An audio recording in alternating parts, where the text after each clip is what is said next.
Desde la Costa de Oro de África hasta las ciudades de las colinas de España, la historia le dio forma a Cristóbal Colón, tal como él le diera forma a la historia.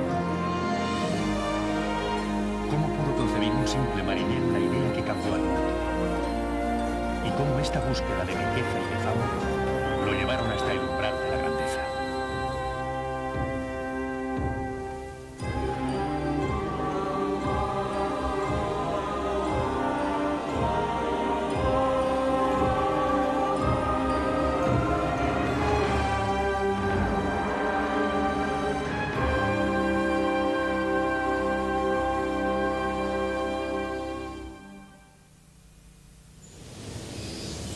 En un bosque en la España central, el siglo XX se remonta hasta el mundo de Cristóbal Colón.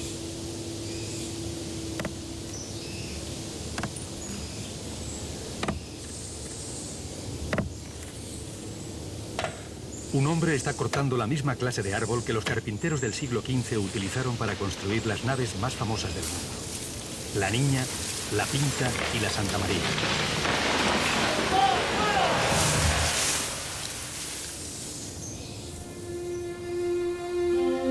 En Isla Cristina, al sur de España, donde se han construido navíos desde la Edad Media, un equipo de expertos tiene la tarea de hacer una réplica de la Pinta. Su trabajo es parte de un enorme esfuerzo por volver a crear la flota de Colón para el 5º centenario de su viaje. Confían en que la nueva Pinta engañase incluso a Colón. De ser así, es un tributo al arquitecto y constructor que no tienen los planos originales. En su lugar han tenido que confiar en la investigación histórica y en las técnicas tradicionales de construcción naval. La verdad es que no existen planos en absoluto de barcos en el mar. Por eso es que los carpinteros en aquella época, como estaban muy orgullosos de los barcos que hacían y no querían que le copiaran, pues la transmisión que existía de los conocimientos era verbal, nunca por escrito. Entonces no existen documentos de aquella época. La Pinta y la Niña eran naves de carga llamadas carabelas. Pequeñas y rápidas, se manejaban bien. La Santa María era una nao, el otro navío corriente de la época. Menos maniobrable, pero podía llevar más carga. Juntas, carabelas y naos hicieron posible la era del descubrimiento. Cerca de la estatua de Colón, en Barcelona, otro equipo está construyendo la Santa María, el barco insignia de la flota del almirante.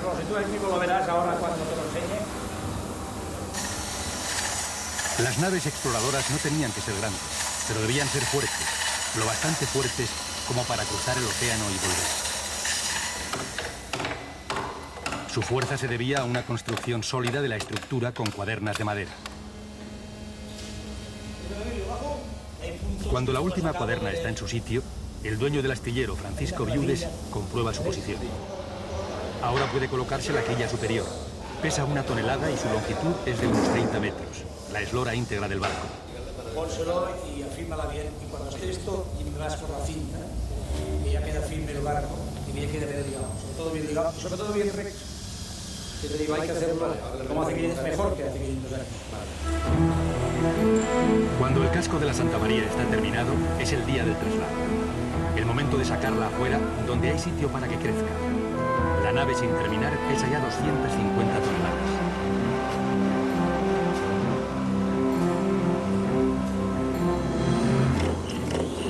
Para cargar el peso de los cañones y una superestructura, la cubierta necesita soporte extra.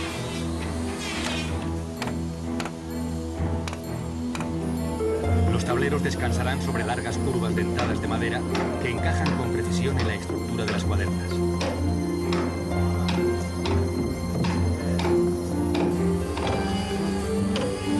Mientras se elija la madera para los mástiles de la nave, la cubierta es calafateada con cáñamo que se inserta entre los tableros. Luego se sella con alquitrán caliente. En un navío con la bodega cubierto, Colón podría sobrevivir a las enormes olas rompientes del Atlántico Norte, donde un barco abierto se hubiera llenado de agua y hundido. Cuando se pinte el casco y se quite el entablaje, la Santa María estará lista para que 2 enormes grúas la levanten sobre el agua. Un solo cable que saltara podría ser catastrófico. Estoy nervioso porque realmente, bueno, será más nervioso en los últimos 30 segundos. Es cuando decides si está bien y va. Y ahora está nervioso, pero el máximo es cuando 30 segundos dura el nerviosismo, es cuando está levantada. Ves si cada vez, pues si ya está levantada y se rompe, y ya está mal.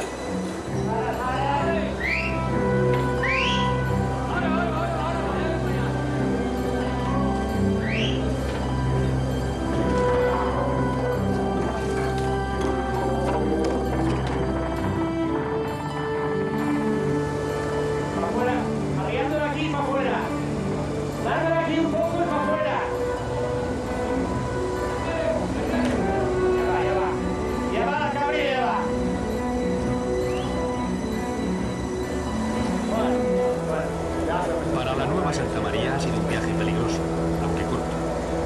Para Francisco Viudes es lo más cerca que quisiera estar de un naufragio. Colón no pondría los ojos en su Santa María hasta unos cuantos meses antes de su viaje. Para entonces se habría pasado la mitad de su vida preparándose para navegar en ella en una búsqueda que le llevó a través de Europa y dentro de la Edad Moderna.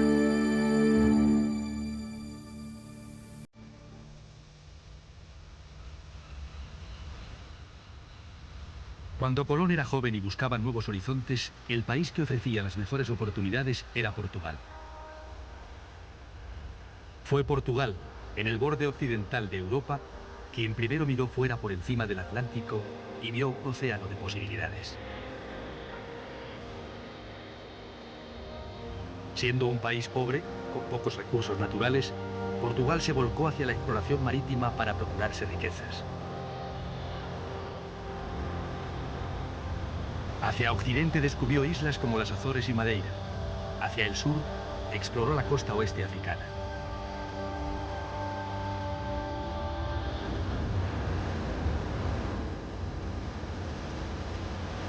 Parece que hubiera estado predestinado que un hombre como Cristóbal Colón acabara aquí. En 1476 estaba en un navío mercante genovés que se hundió frente a estas costas. Muchos hombres se ahogaron, pero un marinero de 25 años se las arregló para alcanzar la orilla cerca del Cabo Sagres de Portugal. El Cabo Sagres es el extremo suroccidental del continente europeo. Durante el siglo XV fue el epicentro del empeño del mundo occidental por descubrir nuevas tierras. Desde aquí, viaje tras viaje, se zarpó hacia el sur en busca de esclavos y de oro, pero también para desarrollar nuevas técnicas de navegación y para ir conociendo la configuración de los vientos y de las corrientes. Este era el sitio ideal para un aspirante a descubridor. La figura dominante de la exploración portuguesa al comienzo del siglo XV era el príncipe Enrique el Navegante, que murió 16 años antes de la llegada de Colón.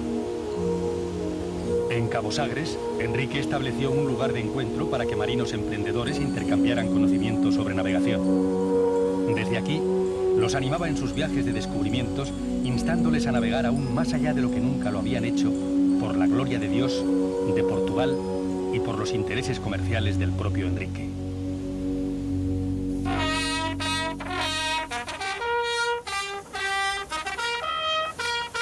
El buque escuela de la Armada portuguesa se llama el Sagres, y siempre que pasa el cabo, los cadetes y oficiales rinden tributo a Enrique.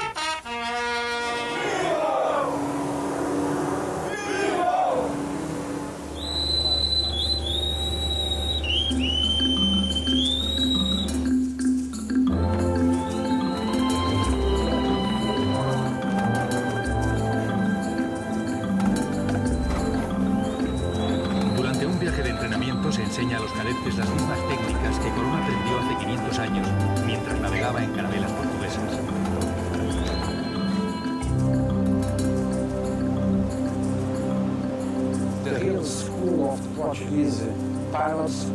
La verdadera escuela de pilotos portugueses fue la de los navíos, porque en los navíos se puede entender todo lo necesario para la navegación. Conocían los instrumentos náuticos, como el astrolabio, el cuadrante. Conocían la cartografía portuguesa. En mi opinión, Colón tuvo una ayuda muy importante de Portugal. Descubrieron aquello cuando hacían el viaje hacia el sur cerca de la costa africana. Vieron que no había dificultad, porque los vientos iban en esa dirección. Pero cuando volvían a casa, los vientos estaban en dirección opuesta. Incluso virar por avante era casi imposible. En ese momento, él comprendió que si hacía un viaje muy largo, tendría vientos favorables y podría hacer viajes más largos que los anteriores, pero en un tiempo más corto. Esto es muy importante y los portugueses descubrieron con esto el régimen de vientos en el Atlántico Norte, donde soplan así. Creo que este es uno de los descubrimientos más importantes que hicieron los portugueses en aquellos tiempos. Sin un entendimiento de la configuración circular de los vientos, Colón no se hubiera atrevido nunca a cruzar el Atlántico. Pero en algún momento se dio cuenta de que la misma configuración del viento que podía llevarle al otro lado, podía también traerle de vuelta. Cada viaje que hacía Colón en un navío portugués aumentaba su confianza al obtener nuevos conocimientos del mar.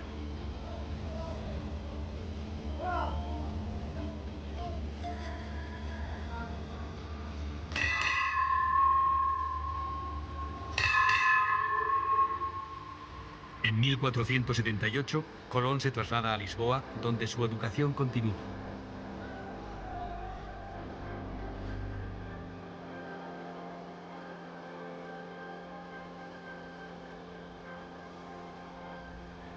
Lisboa era un centro comercial cuyas prioridades no se pusieron nunca en duda.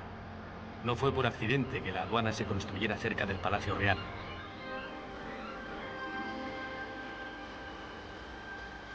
Colón no hubiera podido escoger un lugar mejor para concebir nuevas y productivas ideas sobre exploración y comercio.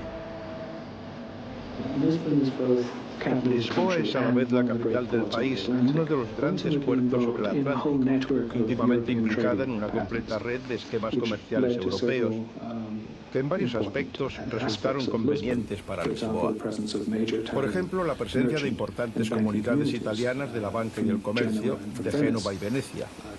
Colón, por supuesto, encajaba exactamente en esa clase de entorno. No era extraño que hubiera mercaderes italianos establecidos en Lisboa.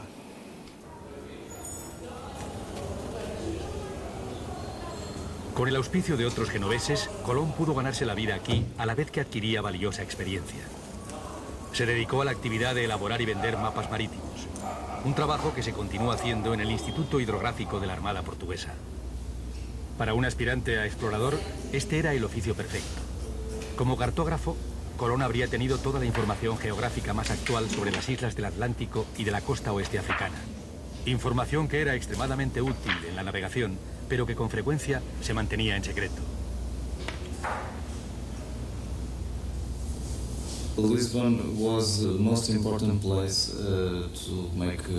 Lisboa era el lugar más importante para elaborar mapas y cartas de navegación, porque todos los marinos acostumbraban a venir aquí y recoger la información.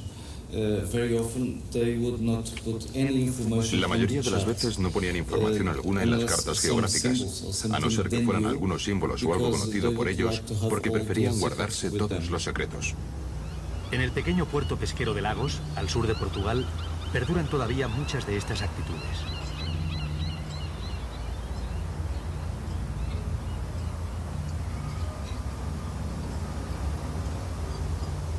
Los que se ganan la vida en el mar aún guardan celosamente la información. Nada ha cambiado mucho a través de los años. Una buena pesca es todavía lo que más importa. Colón habría aprendido todo lo que pudo de los pescadores de la localidad, hombres que tradicionalmente formaban las tripulaciones de los navíos exploradores portugueses. Podría incluso haber escuchado rumores de expediciones de pesca a través del Atlántico. Una de las cosas que siempre vale la pena recordar es lo poco que sabemos. Cuántas expediciones enviaron y regresaron sin dejar ningún testimonio.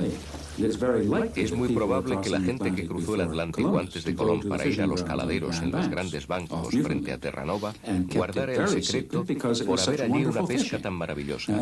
Cualquier pescador sabe que eso es lo que hay que hacer. Si tienes una cosa buena, debes guardarla para ti si se puede.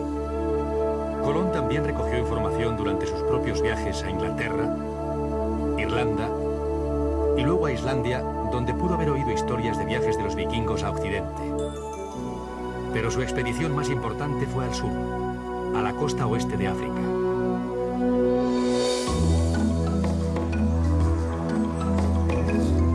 Esta es la ciudad de Elmina, en Ghana. En el siglo XV era el puesto avanzado más productivo del oeste de África. El tráfico en oro y esclavos que Colón encontró aquí era prueba de la gran riqueza que la exploración podía producir.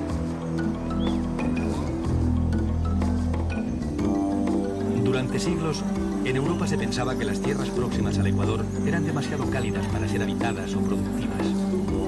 Pero Colón notó que Elmina no solo estaba densamente poblada, sino que también tenía un clima templado. El mundo era un lugar más grande y rico de lo que él o cualquier otro hubieran jamás sospechado.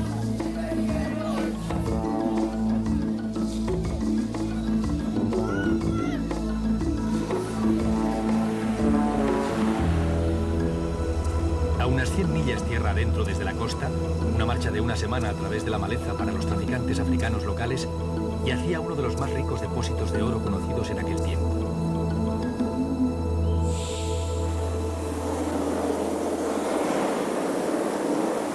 Esta moderna mina en Obuasi todavía se mantiene bien, produciendo más oro por tonelada de roca que ninguna otra en el mundo.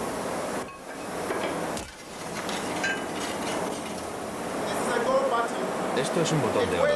Pesa 4,5 kilos. Vale alrededor de $54.000 al precio actual.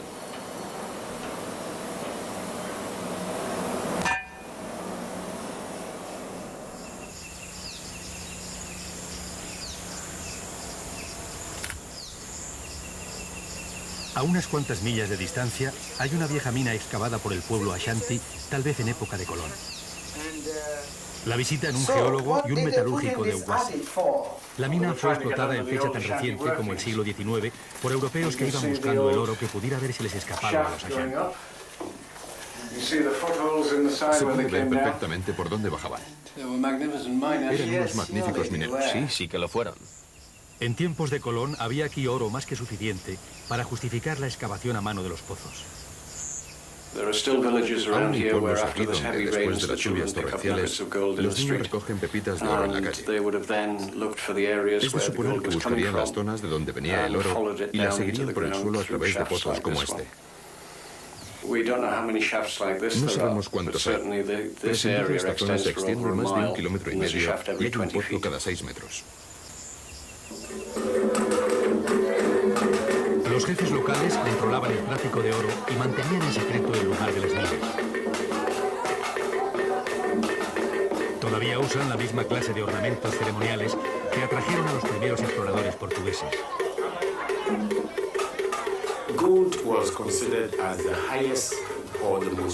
El oro se consideraba como el mejor metal, más precioso. Y por ello solo los jefes importantes usaban oro como símbolo de autoridad y también de preeminencia social. Los portugueses quedaron muy impresionados cuando vieron que los jefes de la costa usaban tantos ornamentos de oro. Creyeron que en verdad se encontraban en la fuente del oro que llegaba al norte de África y Europa. En un periodo de 20 años, los africanos vendieron a los portugueses alrededor de media tonelada de oro a cambio de lana y lino y de objetos de hierro y bronce. El tráfico era tan rentable que los portugueses denominaron a la región la Costa de Oro. La obsesión de toda la vida de Colón, encontrar oro, empezó aquí.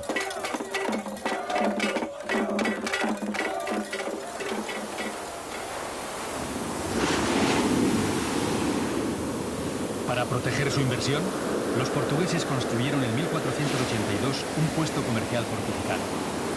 Se dotó al castillo de Elmina de 60 soldados y las carabelas que zarpaban de Lisboa lo visitaban por lo menos una vez al mes.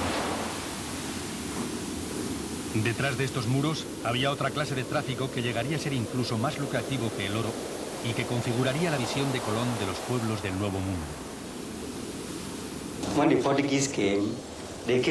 Cuando vinieron los portugueses fue para comerciar con oro y marfil y para construir el castillo y usar estas salas como almacenes.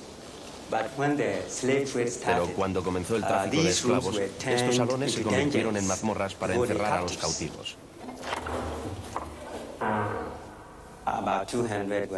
Unos 200 eran retenidos aquí durante un mes, 2 meses, 3 meses, hasta el momento en que venía un navío para llevárselos. Las condiciones eran malísimas. No se les proporcionaba ninguna comodidad. Tenían instalaciones insalubres. Solo se les daba barriles vacíos colocados en los rincones y tenían que hacerlo todo allí. Y así, mientras más tiempo permanecían aquí, más morían por falta de ventilación, mala alimentación y ausencia de condiciones sanitarias. Había otra humillación que el gobernador portugués reservaba especialmente para las mujeres esclavas. Cuando el gobernador quería una, acostumbraba a dar una orden desde el balcón de ahí arriba. La verja se abría y todas las mujeres salían de las mazmorras para que el gobernador pudiera mirarlas y escoger una. No eran solo los gobernadores los que lo hacían. Los soldados y los mercaderes hacían lo mismo. Así que esto explica la razón por la cual tenemos mezcla de sangres en Ghana. Ni Colón ni los portugueses, ni incluso los jefes africanos que vendían a sus enemigos como esclavos, juzgaban este comercio desde el punto de vista moral. Para ellos era simplemente otra manera de cosechar beneficios y una razón más para emprender nuevos viajes de exploración y descubrimiento.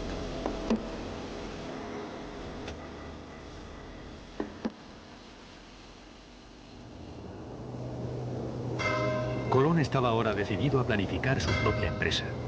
Y fue aquí, en la isla portuguesa de Puerto Santo, 500 millas mar adentro en el Atlántico, donde finalmente decidió su rumbo.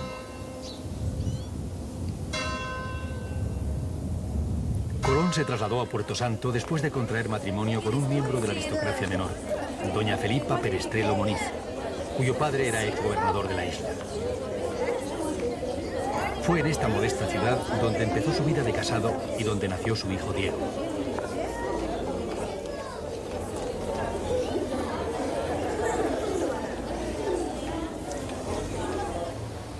Se dice que la familia vivía en esta casa, donde entre los viajes comerciales, la fascinación de Colón por el Oriente se cristalizó en una atrevida idea.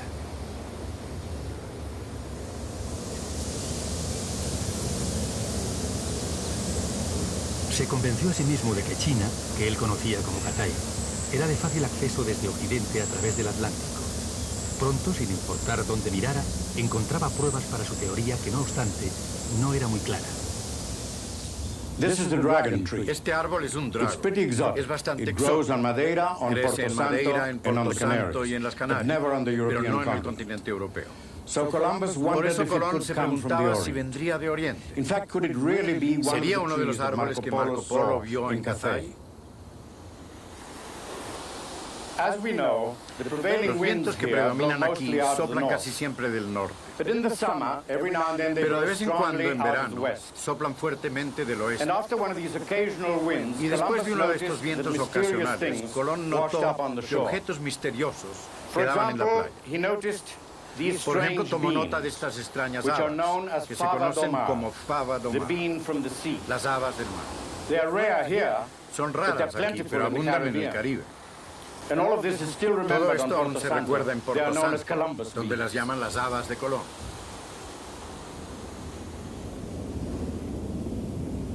Al mismo tiempo, Colón escuchaba historias de maderas flotantes raras y palos tallados, llevados a la orilla por la marea, tal vez desde el oriente.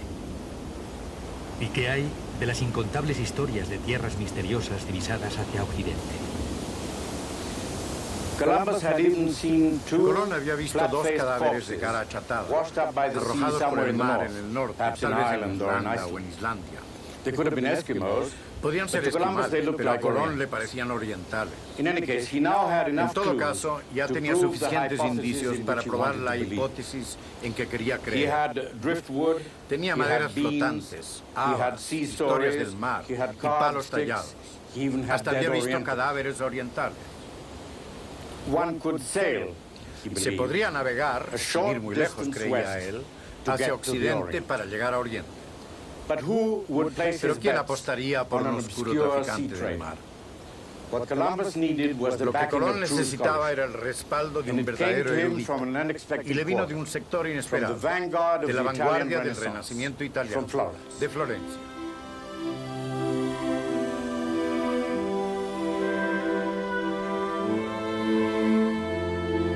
A finales del siglo XV terminaba una época y empezaba otra, con Florencia en el centro del cambio. Era un aliciente para los eruditos, un punto crucial de la cultura europea.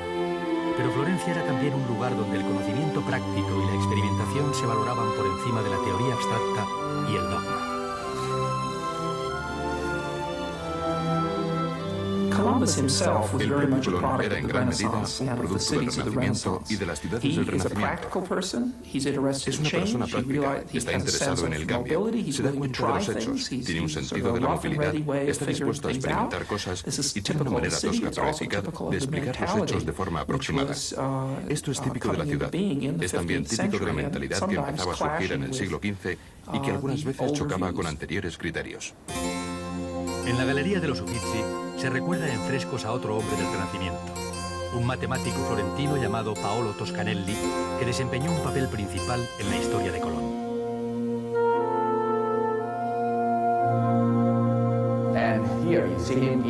Y aquí se le ve en sus tareas cotidianas con los instrumentos ordinarios para matemáticos de mediados del siglo XV. Esa es la esfera armilar y el sector. Ambos instrumentos son buenos en astronomía, en cartografía y geografía. Fue en geografía, concretamente en la del lejano oriente, donde Toscanelli proporcionó un apoyo decisivo para las teorías de Colón.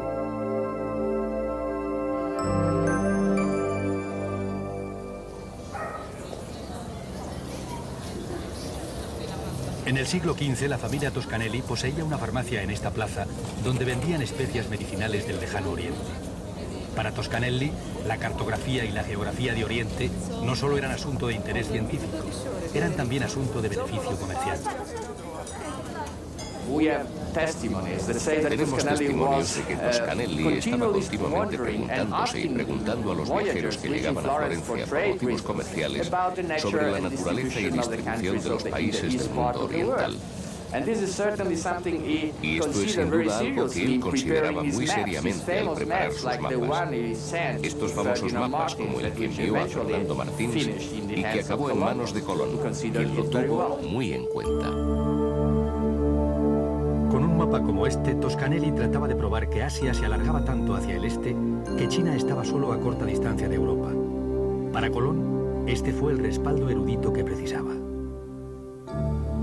Colón había reunido ahora todas las ideas geográficas que apoyaban su concepción del mundo.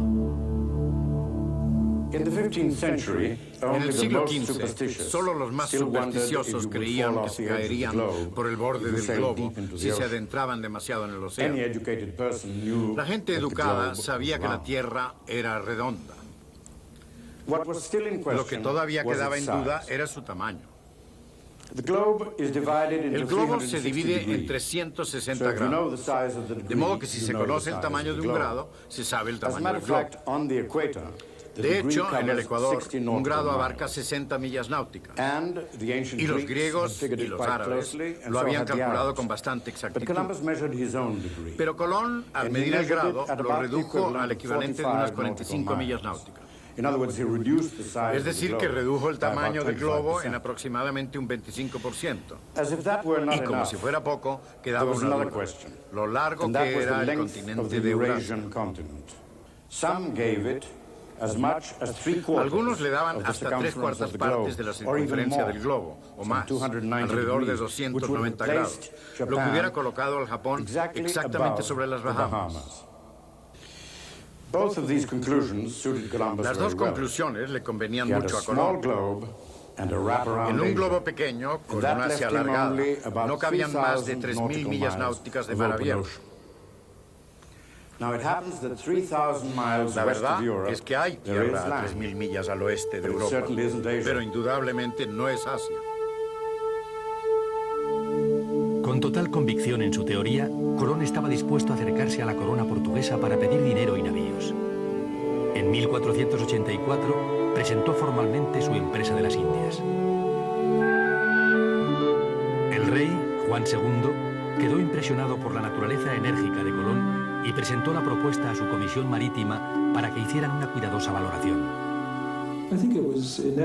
Creo que era inevitable realmente que Colón buscara el apoyo de los monarcas portugueses. Estos tenían un plan cuidadosamente concebido que era evidente para todo aquel que navegaba en aquellas aguas, que estaba viviendo en Lisboa y que tenía un elevado nivel de conocimiento de los métodos de cartografía y exploración, como ocurría con Colón. Tenían un plan para dar la vuelta a África que estaba ahora muy próximo a dar fruto y que era muy conocido. Su objetivo era acercarse a las especias de Asia y a la gran riqueza del Oriente. Así que era bastante lógico que alguien que estuviera buscando el Oriente reaccionara positivamente ante el proyecto. Pero los portugueses ya habían elegido su camino para llegar al Oriente, y no era por el oeste, hacia lo desconocido.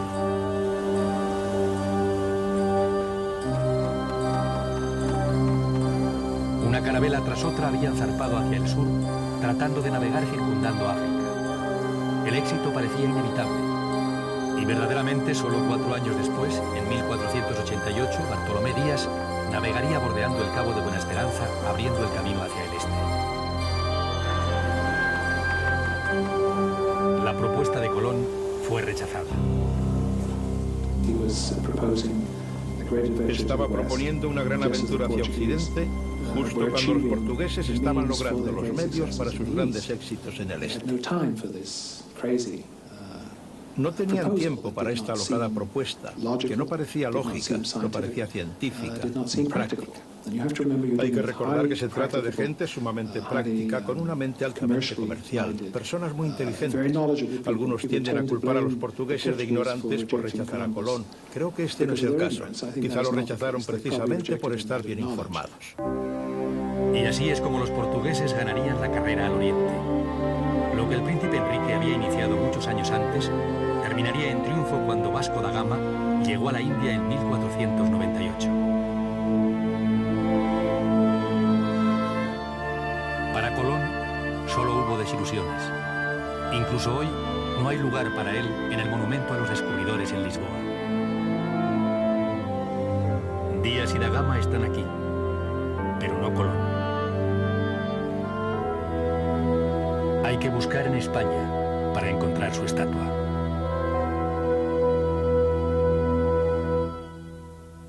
Un momento de gran prestigio político, no solamente nacional, sino internacional. El reinado de los reyes católicos es una de las épocas más brillantes por la prosperidad económica, por el buen gobierno, por la autoridad. Estamos en un momento en Europa en que la nobleza feudal decae y sobre las ruinas del feudalismo va a surgir la monarquía autoritaria, que va a ser el primer paso hacia la monarquía absoluta. Para consolidar su poder, los monarcas invocaron aquella palabra que podía unir a sus súbditos en una causa común: reconquista. La reconquista del territorio español de los moros.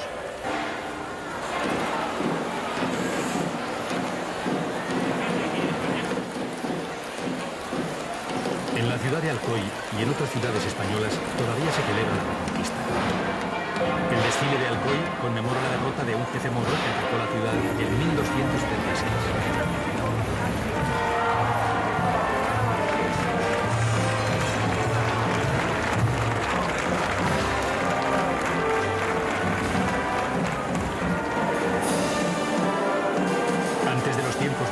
Los cristianos y los musulmanes habían estado luchando en España durante casi 700 años.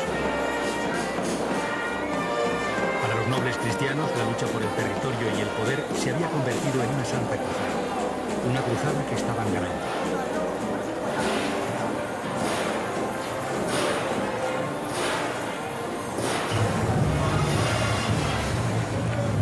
Los musulmanes habían estado en España desde el siglo VIII.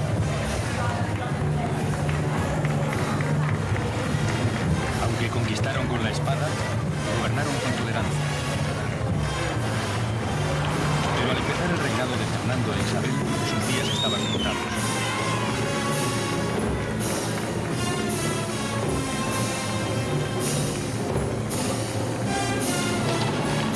Este era el telón de fondo para la llegada de Colón a España.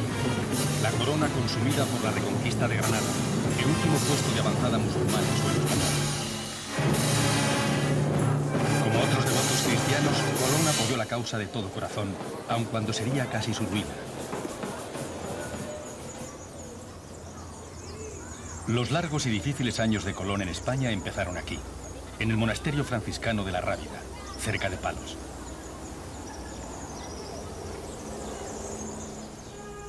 El que llegó era un hombre inquieto, atormentado por su rechazo en Portugal y viudo desde hacía poco tiempo, pero todavía lleno de determinación.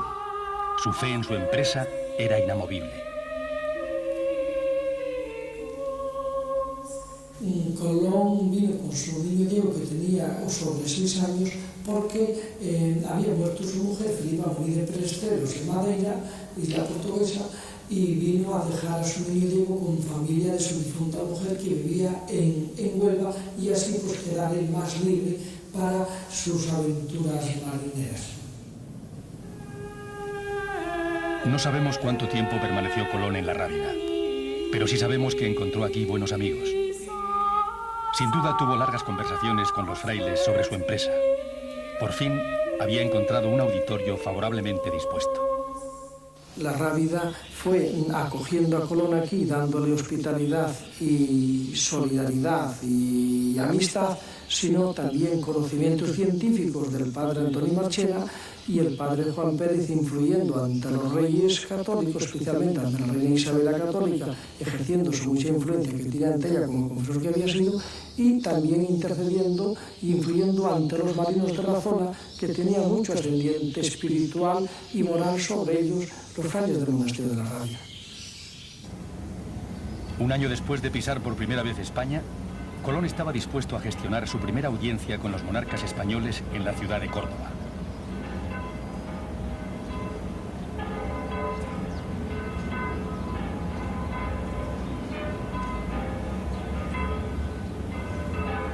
El Palacio de Córdoba, o Alcázar, era solo una de las muchas residencias reales por toda España donde los monarcas se reunían con los que solicitaban el favor real. Colón y su gran idea ya tenían amigos influyentes, como Fray Antonio de Marchena, el cosmógrafo de la Rábida, e incluso el duque de Medina. Pero lo que realmente necesitaba era la bendición de la reina. Sin ella, ni siquiera podía levantar. Afortunadamente, le quedaba un triunfo: no tener más que una sola vocación. Y todos conocemos gente con una sola vocación. Son insoportables, pero al mismo tiempo son irresistibles. Así consiguió ver a la reina en el jardín del Alcázar de Córdoba.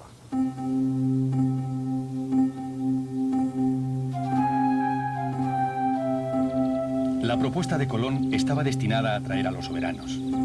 Se ajustaba al espíritu práctico de Fernando y a la piedad y romanticismo de Isabel, cualidades estas que el propio Colón compartía. Fernando era un príncipe del Renacimiento, un sagaz, hábil y despiadado gobernante. Isabel era un poquito más enigmática, por lo menos para mí, era lo que se llama una romántica. Más dada a la visión castellana de la cruzada, del sometimiento a la voluntad de Dios y así sucesivamente, eso que era tan importante para Colón. Fernando era un verdadero político, mucho más calculador, a la caza de la mejor oportunidad. Colón prometió a los soberanos casi un monopolio del comercio con el Oriente en un momento en que la reconquista mermaba las arcas reales. También reafirmó su compromiso de extender el cristianismo a las tierras paganas. Era una propuesta atractiva, pero demasiado radical para ponerla en práctica apresuradamente. La comisión es un hecho irreversible, tenía que nombrarse la comisión, como los reyes católicos, que le propone Colón un hecho que les deja absortos, casi con los ojos abiertos. Le ofrece Colón llegar a la India por la ruta del mar, y con un tiempo breve. Pues los reyes dijeron, como haría hoy cualquier jefe de Estado, hay que nombrar una comisión de expertos, o sea, de técnicos, que discuta con él y vea si tiene fundamento científico su plan. La comisión se reunió en Salamanca, sede de una de las universidades más antiguas de Europa. deliberó a intervalos durante más de un año, regida por su presidente, Hernando de Talavera, monje y antiguo asesor real. Poco se sabe de las largas deliberaciones de esta comisión, pero podemos adivinar cuáles fueron los principales puntos de discusión. Colón creía que el mundo era más pequeño y Asia mucho más larga de lo que realmente son.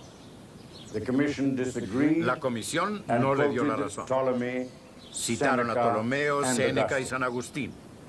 Y la conclusión fue que los cálculos de Colón estaban errados, lo que por supuesto era cierto. Al final, la comisión condenó la empresa como vana e imposible, e indigna de tan grandes príncipes como los reyes católicos. Pero los soberanos podían decidir por sí mismos lo que valía la pena y lo que no la valía. Su respuesta a Colón fue un inequívoco «vuelva más tarde». Los reyes le dicen a Colón que no pueden respaldar económicamente la empresa porque la guerra de Granada consumía todo el dinero de las arcas del Estado. Pero que en cuanto cayese Granada, la ciudad, el reino ya estaba cayendo, que discutirían y buscarían un acuerdo. Y eso es lo que hizo que Colón viviese un poco esperanzado por un lado y desesperado por otro, al ver que se consumía su vida, los mejores años de su vida, y que siempre esperando. No creo que jamás cruzara por su mente la idea de que podía hacerlo solo por derecho propio. No creo que los banqueros hubieran pensado que valía 2 millones de maravedís simplemente porque tenía una idea. El otro interrogante, si descubría algo, la idea de reclamar territorios en su propio nombre era inconcebible. De alguna manera tenía que ser en nombre del rey, elegido por Dios. Lo contrario hubiera sido una forma de usurpación que estaba más allá del alcance de cualquiera, incluso de Colón. Sin otro lugar donde recurrir, Colón vivía de un modesto estipendio real. A la espera de otra audiencia con los soberanos, continuó reforzando sus argumentos.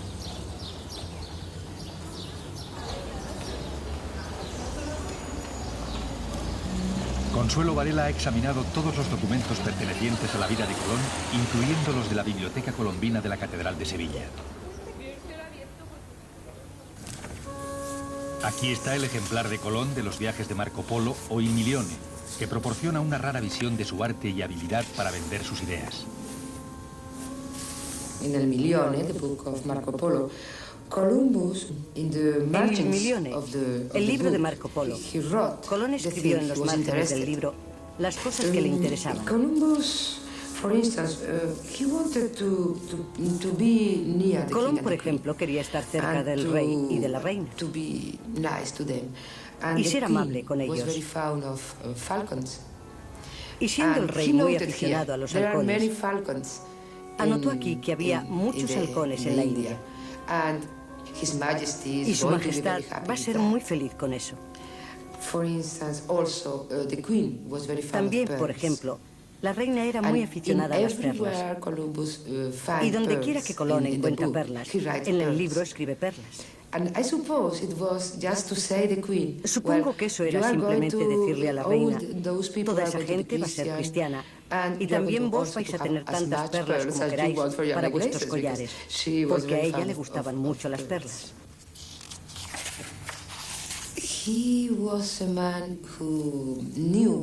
Era un hombre que sabía cómo vender sus ideas muy bien, y eso es también importante, porque algunas personas tienen buenas ideas y no saben cómo mostrarlas a los demás. Él lo hizo muy bien. Era muy listo.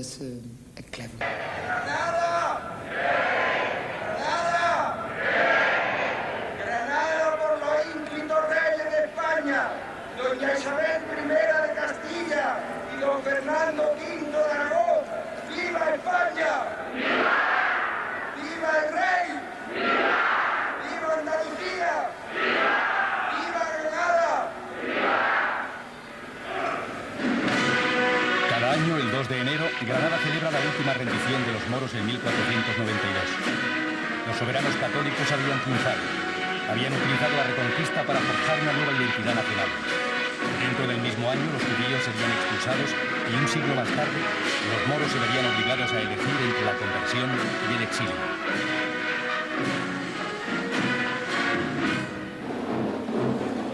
La caída de Granada señaló una nueva era en la cual Europa dominaría el mundo.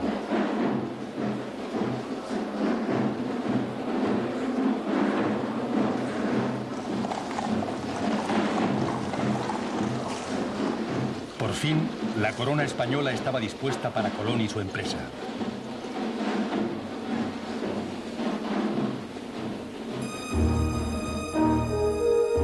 Colón había esperado casi la mitad de su vida a este momento, y ahora estaba decidido a obtener todo lo que pudiera. Colón era muy ambicioso. Creía que su idea debía pagarse con grandes privilegios y pedía títulos y honores que en España casi no tenía ningún personaje, por alto que fuese. El primer título que pidió fue ser almirante. En España no había más almirante que un miembro de una familia real. Luego pidió ser virrey. Virrey quiere decir, traducido al castellano de hoy, sería vicerrey. También una dignidad muy alta. Después, tener el 10% de todas las riquezas que se tuviesen en el comercio o de las minas. Y claro, los reyes católicos no pudieron conseguir que un hombre tan modesto y tan humilde, por una idea que bullía en su mente, fuese a pedir tantos privilegios y tantas mercedes. Después de todo, ¿quién es él? Es un hombre de mar. Empezó su vida como un marinero común y corriente, pero al mismo tiempo tenía la sensación de ser un elegido de la voluntad divina, que Dios lo había predestinado para esta clase de papel. Es el representante de Cristo. Tiene una misión que sabe que se puede cumplir. Necesita el dinero y el apoyo político, pero conseguirá también su participación. Va a llegar a ser un gran hombre.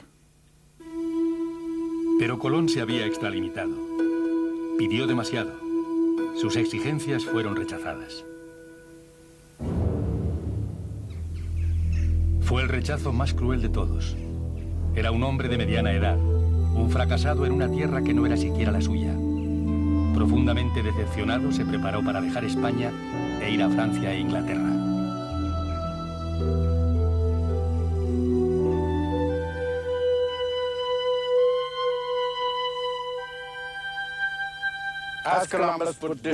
Mientras Colón se alejaba de la corte, la reina escuchaba al tesorero del rey, Luis de Santángel, un judío converso. ¿Por qué no darle la oportunidad a este genovés? Los navíos se conseguirían, y Santángel lo ofreció aportar hasta 2 millones de maravedíes para equiparlos. Si Colón fracasara, no se le volvería a ver. Pero el acceso directo al oro y a las especias de las Indias, eso sí que valdría la pena.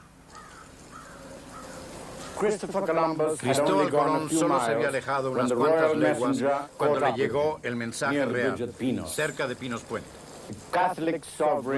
Al fin los reyes católicos habían dicho que sí. Para Colón fue un cambio de fortuna espectacular. Había salido de Granada como extranjero con un proyecto fallido.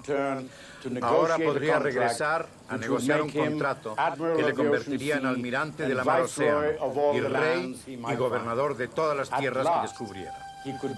Por fin podría emprender su famosa empresa.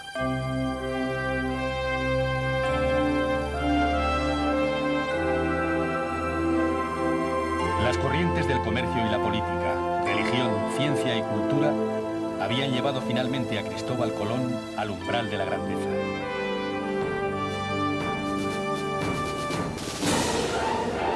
Por toda España, la gente se ha reunido para celebrar la botadura de las réplicas de la flota de Colón como preparación del 5º centenario de su primer viaje.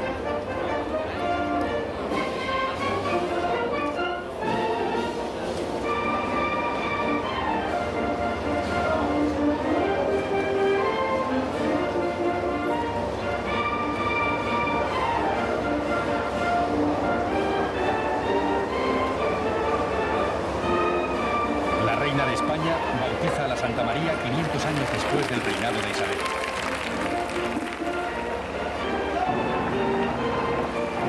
naves tienen que ser bajadas con grúa, ya que no están totalmente terminadas. Los mástiles, velas y jarcias vendrán después. Pero es un día de triunfo, no obstante, ya que el país entero parece compartir el orgullo por el logro de Colón. Para la familia real es una oportunidad de complacerse en la gloria de Fernando y Isabel.